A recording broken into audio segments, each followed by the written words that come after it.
ربي بالمصطفى بلغ مقاصدنا واغفر لنا ما مضى يا واسع الكرم. بسم الله الرحمن الرحيم. السلام عليكم ورحمة الله وبركاته. الحمد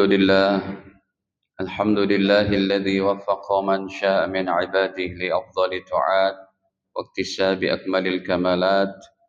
أشهد أن لا إله إلا الله وحده لا شريك له المتصف بجميع الصفات الكمالات، وأشهد أن نبينا محمدا عبده ورسوله أفضل المخلوقات، صلى الله عليه وعلى آله وصحبه الأنجم النيرات، صلاة وسلاما دائمين ما دامت الأرض والسماوات. أما بعد، فيا معشر المسلمين والمسلمات، أوصيكم ونفسي بتقوى الله، فقد فاز المتقون. قال الله تعالى: يا أيها الذين آمنوا اتقوا الله حق تقاته ولا تموتن إلا وأنتم مسلمون. Alhamdulillah, para hadirin kaum muslimin muslimat yang dirahmati Allah Ta'ala, puji syukur kepadanya atas segala limpahan nikmatnya kepada kita, terutama sekali nikmat iman, Islam, dan sehat afiat. Tema kita pada siang ini adalah tentang sejarah ayat Ramadan, yang mana berdasarkan pernyataan para ulama ahli sejarah dalam tafsir-tafsirnya, ayat-ayat Ramadan itu dari 30 juz, 114 surat, dari 6.600 sekian ayat, dari 1.027.000 huruf Al-Quran, ayat-ayat puasa hanya 5 ayat saja. Dan ini yang tiap tahun kita ulang-ulang. Nggak pernah ada ayat yang lain. Yaitu Al-Baqarah 183 sampai 187. Yang mana ketika Allah turunkan Al-Baqarah 183, ini kondisi umat Islam sudah berada di kota Madinah Al-Munawwarah. Yaitu pada tahun kedua Hijriah, diturunkannya bertepatan dengan bulan sekarang ini, yaitu bulan Sya'ban. Ya,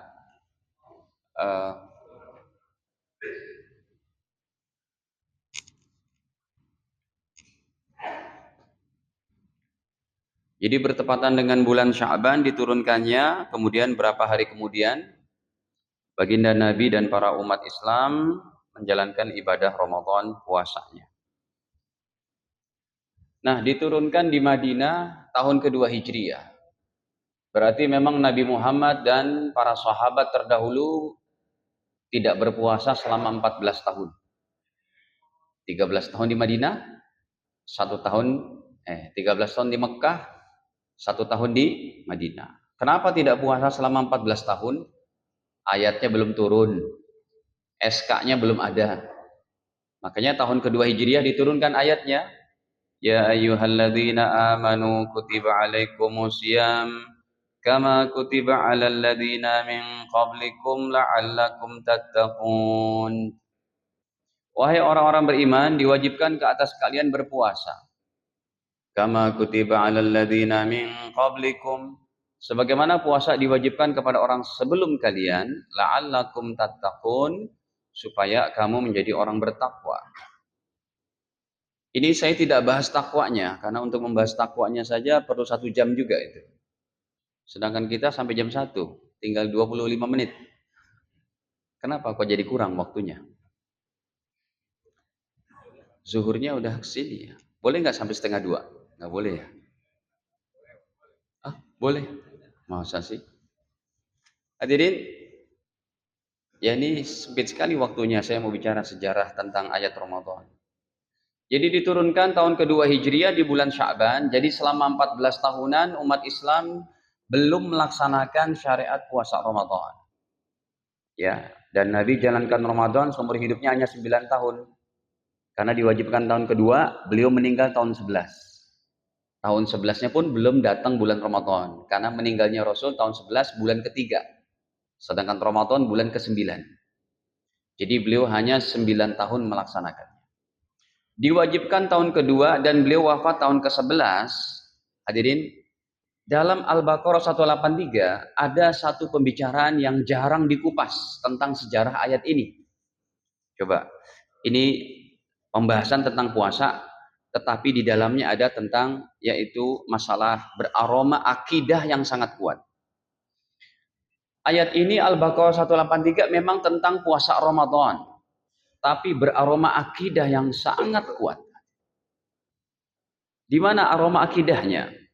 Kama kutiba 'alal ladzina min qablikum, sebagaimana puasa diwajibkan kepada orang sebelum kalian. Siapakah orang sebelum kita yang udah ada puasa? Dan kenapa mereka puasa? Itu yang jarang dibahas. Kan kalau puasa udah maklum ya, Pak. Ya, kita puasa nanti tinggal nunggu apa? Keputusan Kementerian Agama, sidang isbat, dibantu dengan para ahli falak, para ahli astronomi dari PAN, dari LAPAN, maaf bukan dari PAN mah partai ya Pak, dari LAPAN, dari LIPI, dari dari para ahli astronomi, ya berkumpul nanti di Kementerian Agama, kemudian dari beberapa ormas Islam, para ahli falaknya juga, ahli falak yaitu astronomi Islam, mereka akan berkumpul, dia puasa Ramadan, kita tinggal ikut mereka aja, ketuk palu, kluk, selesai. Hadirin, siapakah orang yang diwajibkan puasa oleh Allah Ta'ala sebelum kita, sebelum umat Islam? Baik, jawabannya adalah mereka adalah para nabi terdahulu dan umatnya. Kenapa mereka ada puasa Ramadan? Maksud saya, kenapa mereka ada syariat puasa? Karena semua nabi hanya beragama Islam. Itu akidahnya di situ. Sekalipun Nabi Isa dengan Injilnya beragama Islam. Sekalipun Nabi Musa dengan Tauratnya beragama Islam. Sekalipun Nabi Adam sekalipun dengan Sahifahnya beragama Islam. Ini yang saya mau perdalam di sini. Baik, hadirin, saya buka aja untuk tafsir Ibnu Katsir. Ini di hadapan kita sudah ada tafsir Ibnu Katsir. Saya bawakan tafsir yang paling ringan saja. Ya, cuma segini besarnya itu 4 jilid. Kalau tafsir Marogi kan sampai 2 meteran. Tafsir Tobari 1,5 meter. Tafsir Ruhul Ma'ani bisa sampai 1 meter itu. Kitab tafsir kalau Anda melihat dalam kitab fisiknya itu panjangnya sampai 2 meter itu. Ya, saking hebatnya para ulama terdahulu kita membahas masalah ayat-ayat. Sebenarnya perdebatan dalam masalah agama itu udah tuntas, Pak. Cuma orang sekarang aja pada mau sensasi. Diangkat lagi, yang ini disalahin, yang ini diginiin. Padahal udah ada semua, tinggal jalanin. Anda mau kunut nggak kunut, tinggal jalanin. Udah selesai permasalahan itu. Tinggal kita nih bagaimana menjadikan gerbong, the last train. Ini kereta terakhir loh Pak. Agama Islam ini kereta terakhir untuk penyelamatan manusia sampai kepada surga Allah Ta'ala. Jangan sampai gerbong terakhir ini penuh dengan sampah. Apa sampahnya? Cakar-cakaran umat Islam. Sebenarnya kalau para ustadz ngaji secara tuntas, itu udah selesai masalahnya. Monggo, sampean mau ngamalkan yang mana? Mau baca bismillah dikeraskan lagi sholat maghrib, isya dan subuh atau tidak? Monggo. Mau acara maulidan atau tidak? Monggo. Udah ada dalil semua. Jadi kalau ada yang bongkar-bongkar lagi dengan menyatakan ini yang paling benar, yang lain salah. Emang kurang jauh dia itu. Bukan kurang jauh mainnya Pak. Kurang jauh itu untuk mendalami segi daripada psikologi dan rohani kebaikan umat Islam. Ini agama kita mau tarik orang lain masuk ke dalam agama kita. Dengan pembahasan ini coba kita lihat. Jadi hadirin, kata Imam Ibnu Katsir, saya buka aja ke bawahnya itu. Beliau katakan waqad kana fi ibtidail Islam, sungguh pada permulaan Islam diturunkan oleh Allah Ta'ala, yaitu yasumuna, para nabi udah puasa tuh, min kulli syahrin, para nabi punya syariat puasa setiap bulannya, salasata ayyamin, 3 hari. Para nabi semuanya punya syariat puasa 3 hari Pak, yaitu ayyamubid. Ini pun akhirnya diadopsi oleh Allah dan Rasulnya menjadi syariat kita. Jadi puasa apa? Sunnah. Percaya nggak Pak? Syariat Nabi terdahulu banyak kita adopsi. Kenapa? Karena ini Islamnya Nabi Muhammad, Islam terakhir. Penyempurna daripada semua kitab-kitab langit. Ya. Contoh yang kedua. Hadirin, puasa sunnah yang paling afdol apa? Nabi Daud. Berarti kan syariat Nabi Daud. Betul? Diambil oleh Allah dan Rasulnya, dijadikan syariat kita, diadopsi. Tapi hukumnya apa? Sunnah. Pak, Yahudi dan Nabi Musa, Bani Israel dan Nabi Musa punya syariat puasa. Di antaranya apa? 10 Muharram, hari Asyura. Itu pun diambil menjadi syariat kita, sunnah puasa tanggal 10 Muharram. Kenapa? Ini Islam terakhir. Ini adalah penyempurna daripada Islamnya nabi-nabi terdahulu. Coba kita lihat lagi. Disebutkan oleh Imam Ibnu Katsir riwayatnya daripada sahabat mulia nih.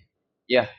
Di antaranya Sayyidina Muaz bin Jabal, Abdullah bin Mas'ud sebagai ahli fikihnya, Ibnu Abbas ahli tafsir dan hadisnya, Imam Atha, ini kalangan tabi'innya ini, Imam Atha, Imam Qatadah, Imam Dhahak bin Muzahim, ini para ulama tabi'in. Mereka mengatakan, lam yazal hadza masyru'an, puasa 3 hari ini sudah disyariatkan. Puasa 3 hari ini sudah disyariatkan min zamanin Nuh, bahkan sejak zaman Nabi Nuh. Ila anna sakhallahu dzalik, sampai Allah Ta'ala ganti hukumnya dengan puasa bulan suci Ramadan. Para nabi terdahulu tidak punya puasa Ramadan, tapi punya puasa wajib, yaitu 3 hari. Ini pun udah diambil menjadi syariat kita. Diganti puasa kita, puasa 3 hari itu diganti dengan puasa bulan suci Ramadan. Jadi umat Islam terakhir ini yang punya syariat puasa Ramadan, bulan agung, bulan mulia. Baik. Nah hadirin, sekarang kita lanjut. Jadi para nabi ini punya syariat puasa. Kenapa? Karena semuanya hanya membawa agama Islam. Sekarang kita buktikan. Yang pertama, Nabi Adam beragama Islam. Di dalam surat Al-Hajj pada ayat ke-78, surat ke-22. Ya, Allah berfirman, "Wajahidu fillahi haqqa jihadih." Dan berjuanglah kalian dengan sebenar-benar perjuangan. Wajtabakum, Allah telah pilih kalian. Wa ma ja'ala 'alaikum fid dini min haraj. Allah tidak jadikan agama ini menjadi beban. Salat kita, puasa kita, haji umrah kita, tahajud kita, bahkan berjihadnya kita, seumpamanya itu semua tidak jadi beban. Itu semuanya untuk meninggikan derajat kita di sisi Allah. Makin capek-capek dalam agama Allah Ta'ala, makin tinggi derajatnya.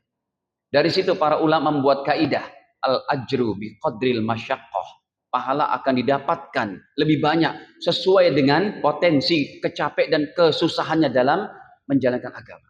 Umat Islam yang di Palestina, yang dibombardir sedemikian rupa, pahala mereka jangan disamakan dengan orang Indonesia yang sholatnya enak, nyaman, tidak ada peperangan.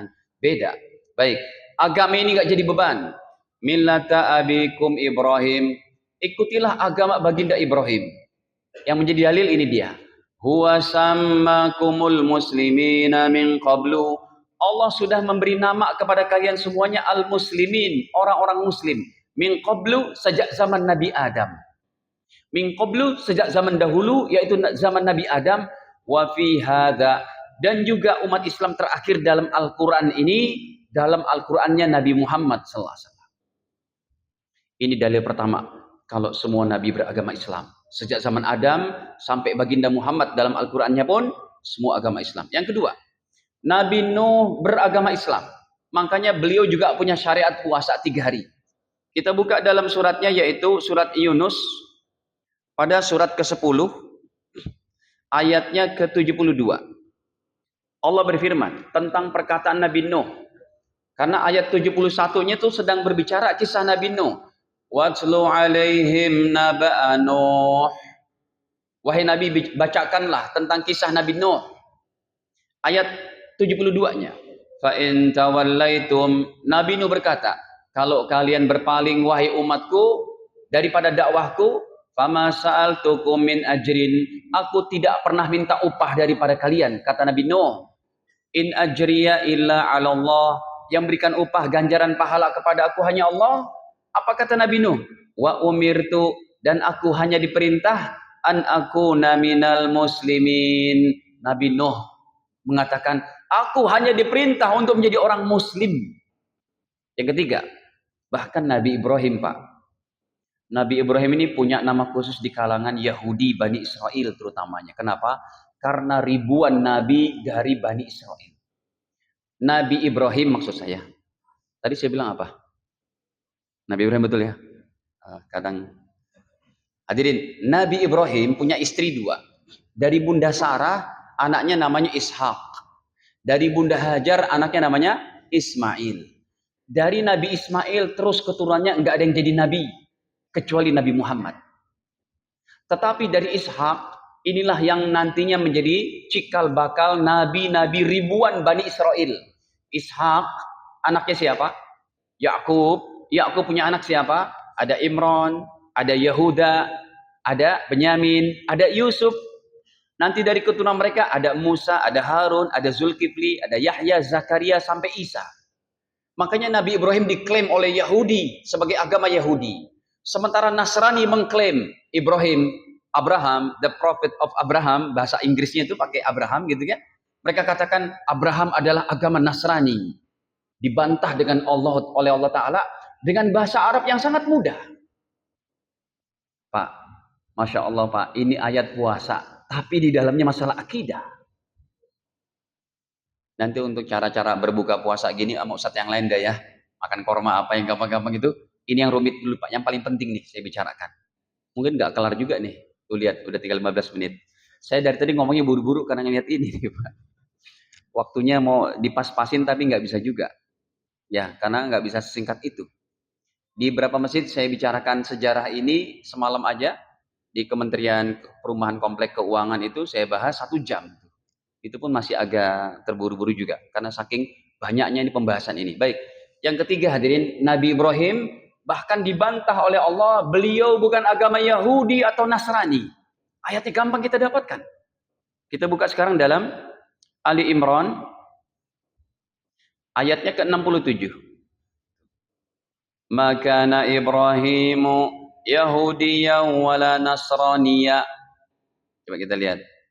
Bukanlah Nabi Ibrahim itu agama Yahudi wala Nasraniya, bukan juga agama Nasrani, walakin kana hanifan muslima, akan tetapi beliau orang yang hanif, yang agamanya lurus, akidahnya tidak berbelok-belok, musliman, muslim, wa ma kana minal musyrikin, dan bukanlah beliau daripada orang-orang musyrik.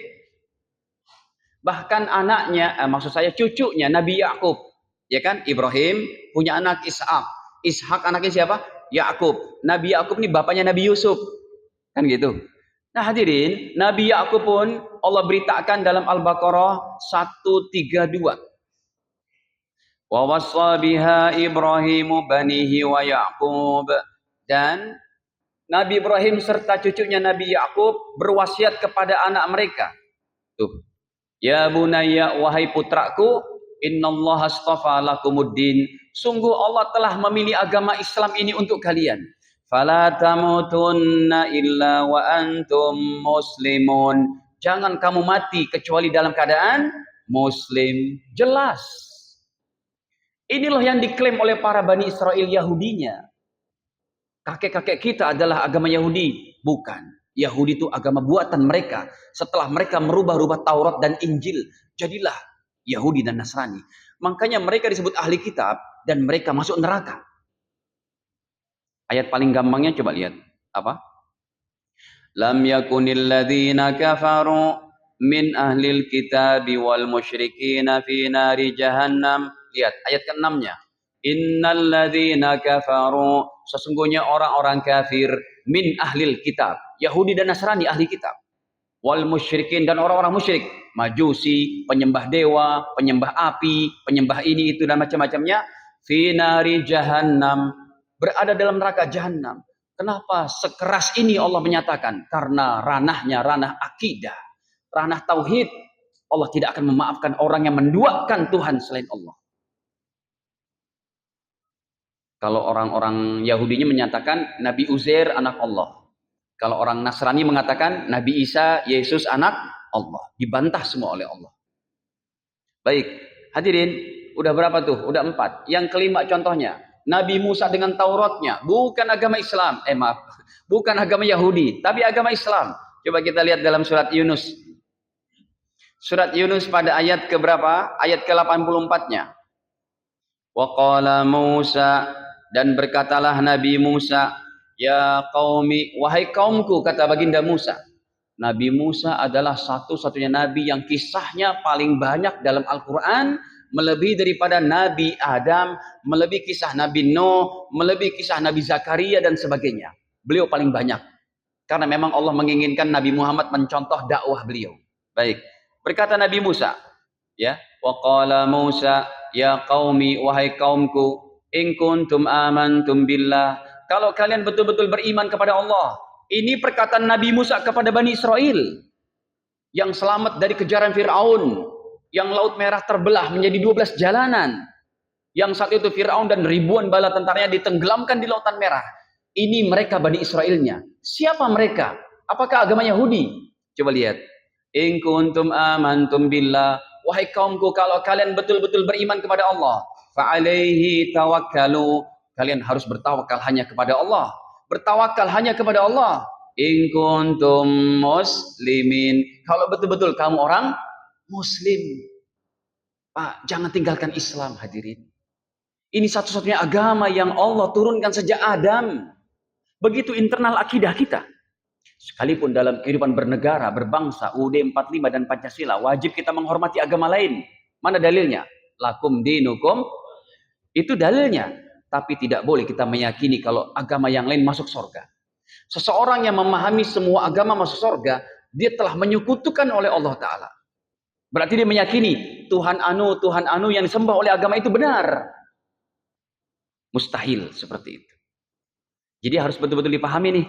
Ke dalamnya begini kita pemahamannya, keluarnya tetap menyayangi mereka. Apa tanda kita sayang kepada non-muslim, Pak?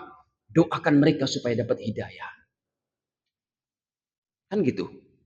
Makanya hadirin, orang-orang Nasrani itu kalau mereka mempelajari Injil, makin dalam mempelajari Injil, makin melihat kerancuan-kerancuan. Akhirnya para pendeta banyak masuk Islam. Ibu Irna Handono, Ustadz Yahya Waloni, antum tahu Ustadz Yahya Waloni? Pernah diundang ke sini nggak? Diundang lah, Pak. Itu mantan pendeta yang belajar S3-nya di sono, Pak. Di Israel itu, di Timur Tengah dia belajar. Ya undang. Ustadz Bernard Abdul Jabbar atau Felixio, kalau Felixio udah di sini. Nah, gitu ya. Baik. Kemudian siapa lagi? Nabi Yusuf.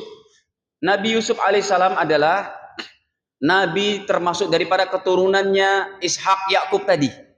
Baginda Yusuf alaihissalam berkata, saya muslim. Nggak ada satu agama selain Islam. Coba kita lihat. Ya, di dalam hadirin, di dalam surat Yusuf, surat ke-12. Ayatnya pada ayat ke-101. Rabbi qad ataitani minal mulki. Kata Nabi Yusuf, ya Allah, sungguh engkau telah berikan aku kerajaan semesir. Ya. Wa 'allamtani min ta'wilil ahadits, dan engkau mengajarkan aku menjadi aku bisa mengartikan mimpi-mimpi. Hadirin, mimpi enggak sembarang mimpi dalam Islam. Mimpi merupakan mukjizat Nabi Yusuf. Dalam Islam, Nabi Muhammad pernah membahas tentang hadis-hadis mimpi. Mimpi umatku bisa terbagi 3. Yang pertama adalah mimpi benar dari Allah. Ini mimpi yang bisa menjadi petunjuk. Yang kedua adalah godaan setan. Ini mimpi yang kalau orang Islam tidur enggak wudu, ya, handphone masih di tangan, masih pakai sepatu tidurnya, makanya mimpinya apa? Jatuh dari loteng, ketiban tangga, digigit monyet pula. Yang ketiga hadirin, mimpi sebagai apa? Bunga tidur. Dia terbang lah, apalah. Baik, kita lanjut. Saya enggak membahas dari segi hadisnya ya. Ini nanti enggak keburu ayatnya. Kenapa, Pak? Baik, kita lihat dulu. Kata Nabi Yusuf, Fatiras samawati wal ard, engkaulah pencipta langit dan bumi, anta waliyyi fid dunya wal akhirah. Ya Allah, engkaulah pelindungku dalam kehidupan dunia dan akhirat.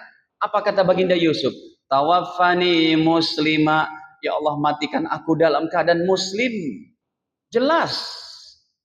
Wa alhiqni bis salihin, dan golongkan aku menjadi orang-orang saleh. Hadirin, Nabi Isa dengan para penghafal Injilnya yang disebut sebagai apa? Siapakah pengikut baginda Isa yang setia? namanya apa? Kalau pengikut setia Nabi Muhammad disebut siapa? Sahabat. Kalau pengikut Nabi Isa? Hawariyun.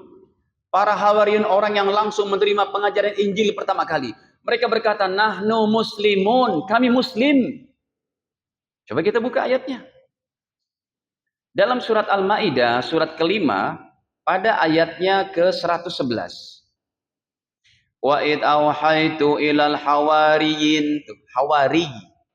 Dan ingatlah kata Allah, ketika aku berikan petunjuk kepada Hawariyin, pengikut setia Nabi Isa. Orang pertama kali murid-murid Nabi Isa yang menerima pengajaran Injil. An aminu bi wa bi rasuli, supaya kalian beriman kepada aku dan kepada Rasulku. Qalu, mereka menjawab, amanna, kami beriman ya Allah. Washhad, dan saksikanlah, bi annana muslimun, sesungguhnya kami orang-orang muslim. Hadirin, makanya Nabi Isa nanti akan diturunkan dari langit sebentar lagi insya Allah. Saya sih berharap tuh Nabi Isa diturunkan minggu depan kayak gitu. Kenapa? Karena kita masih ada WhatsApp, gitu kan. Kita masih ada pesawat terbang. Kan kalau Nabi Isa sudah turun, kita diperintah berbaiat kepada beliau dan Imam Mahdi, Pak. Pokoknya di antara kita kalau ada yang masih hidup sampai 50 tahun, 100 tahun ke depan, Anda akan menyaksikan kedatangan Nabi Isa itu. Kerusuhan di Suriah, perang saudara itu dengan orang-orang Syiah. Orang-orang Syiah yang sangat kejam, pemimpinnya itu si Bashar Assad gitu kan. Itu dengan terjadinya, saya pernah ke sana Pak. Saya pernah ke Syam, negeri Syam sana. Negeri sangat indah.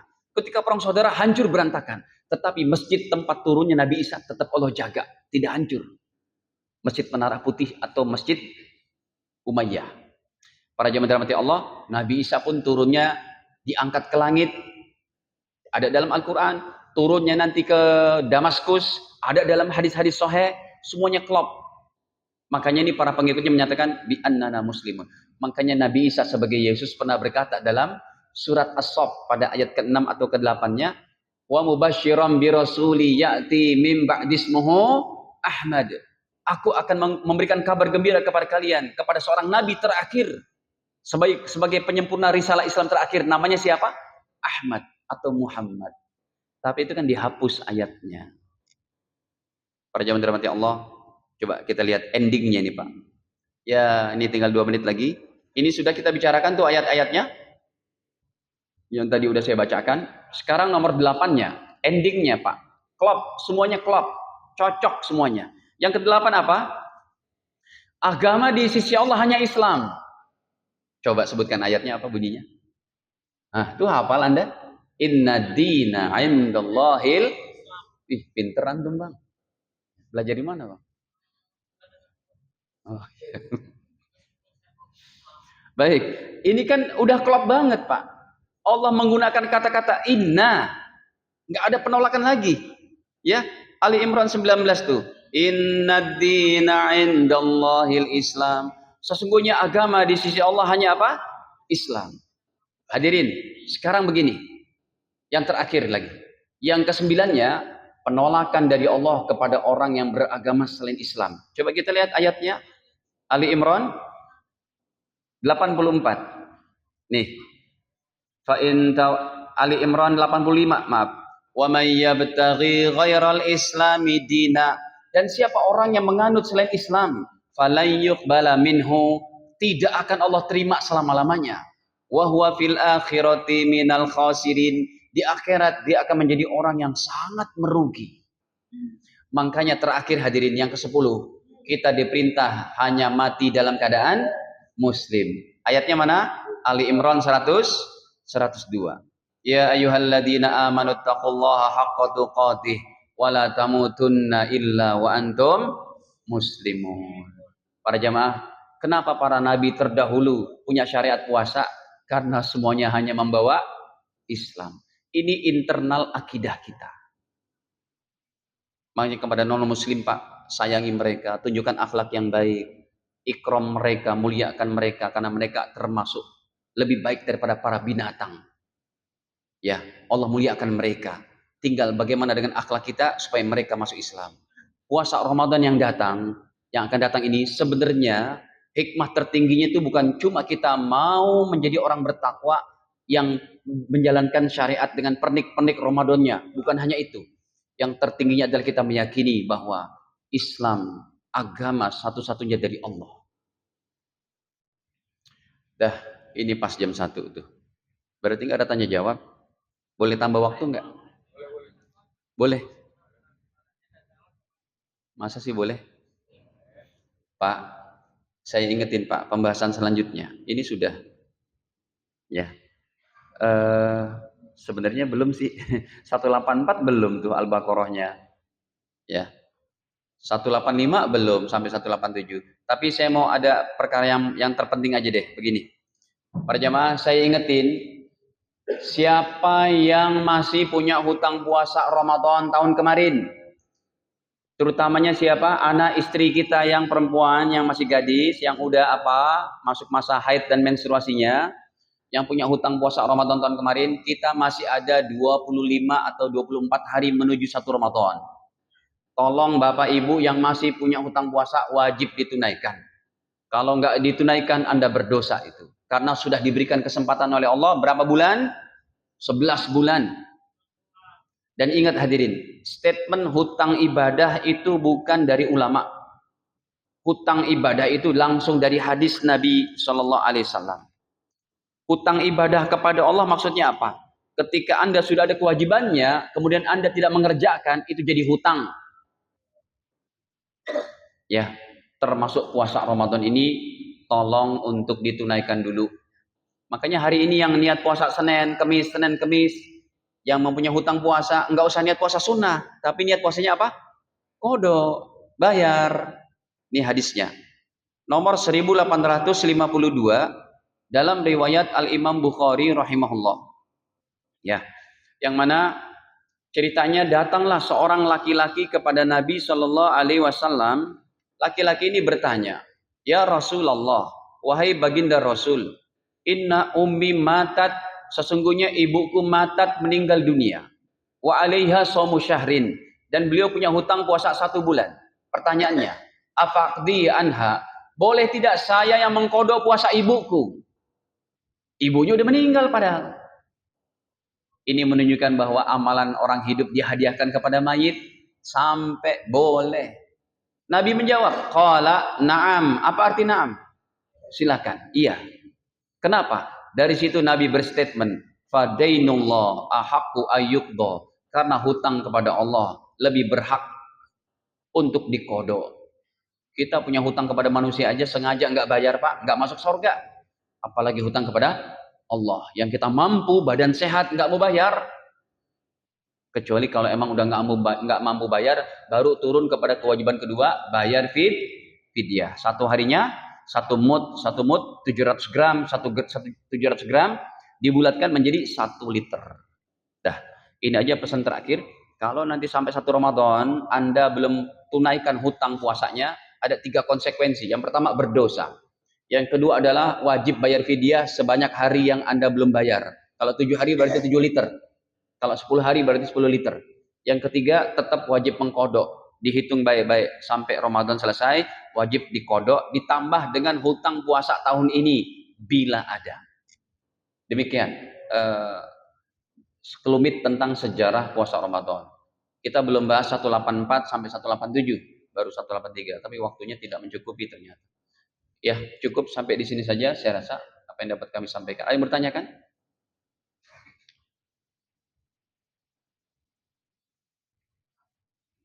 Ada? Kenapa Bang?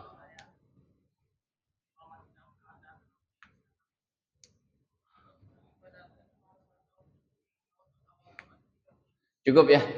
Ini saja dan kita akhiri dengan kafarah majelis. Ya Rabbi bil Mustafa balligh maqasidana waghfir lana ma madha ya wasi'al karam.